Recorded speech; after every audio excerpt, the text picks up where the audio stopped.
We've seen how to set up a lot of different animations using our new motion tween. But before we go, I want to go back and take another quick look at our motion presets.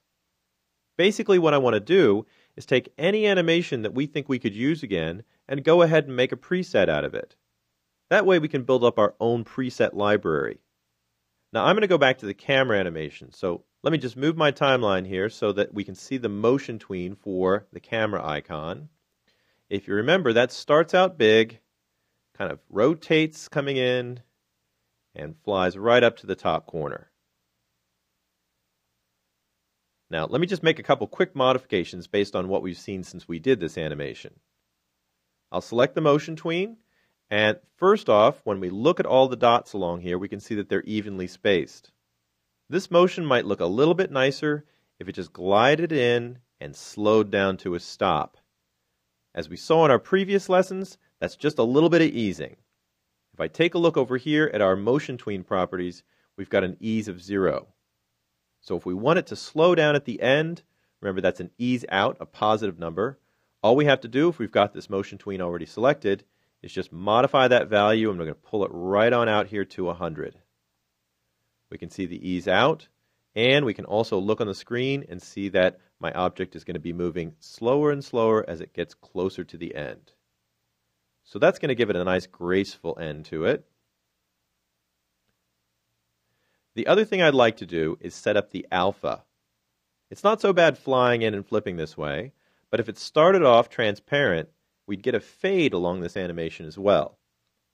Now, since I already know I have the alpha at 100, I can preset up the end of the animation.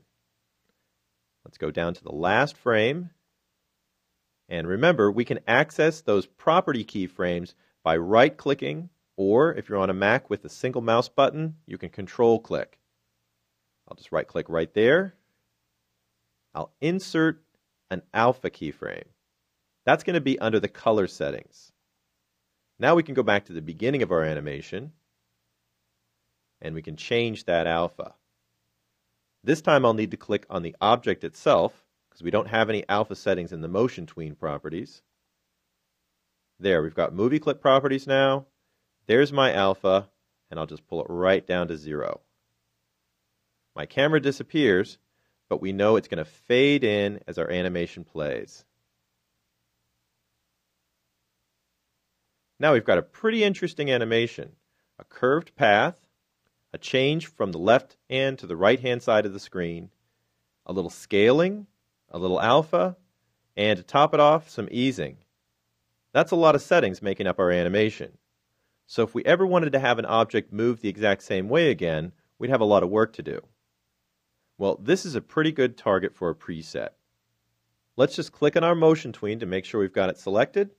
I'll go over to my Motion Presets panel, and down at the bottom, we can choose Save Selection as Preset. I'm just going to call it Fly In Icon. You can use whatever name you like. When we click OK, I'll go back to my Motion Presets panel, and you'll see that that's in the Custom Presets option. So we can choose it whenever we want. Now, these presets you create are going to stay with the program. So even if you open up another FLA file, they'll be available for you to select. Let's try out our new preset. I'm going to click away from the panel for a moment and set up another object. Now, let me just zoom out so we have a little bit of room here. I'll hit Control minus, and that'd be Command minus on the Mac. And what I want to do is set up another object so we can try out that preset. I'll create a new layer right above the camera icon. I'll go into Library, and I'll just pull something out that we can use.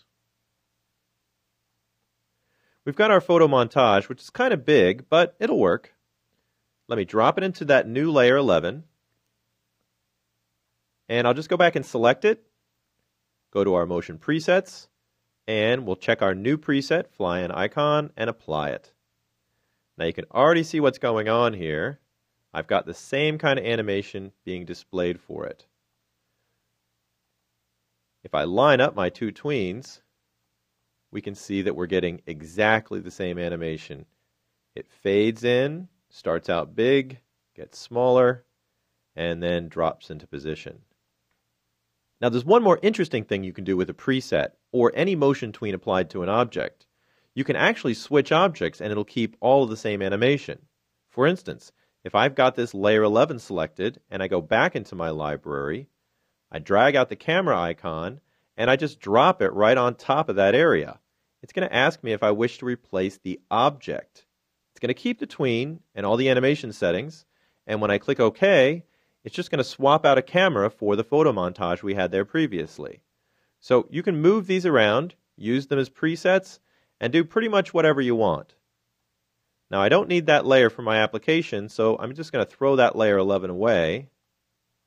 And if you'd like to be ready for our next chapter, go ahead and save your files right here. We've learned a lot about making motion tweens. First of all, we can make our own. We don't have to use the presets. We've got a lot of different properties that we can change, but once you set these up, you can definitely start building your own library of motions in the custom preset panel. Now, if you want to find out more about motion tweens, we go into them in much greater detail in our next Flash CS4 series here at Total Training.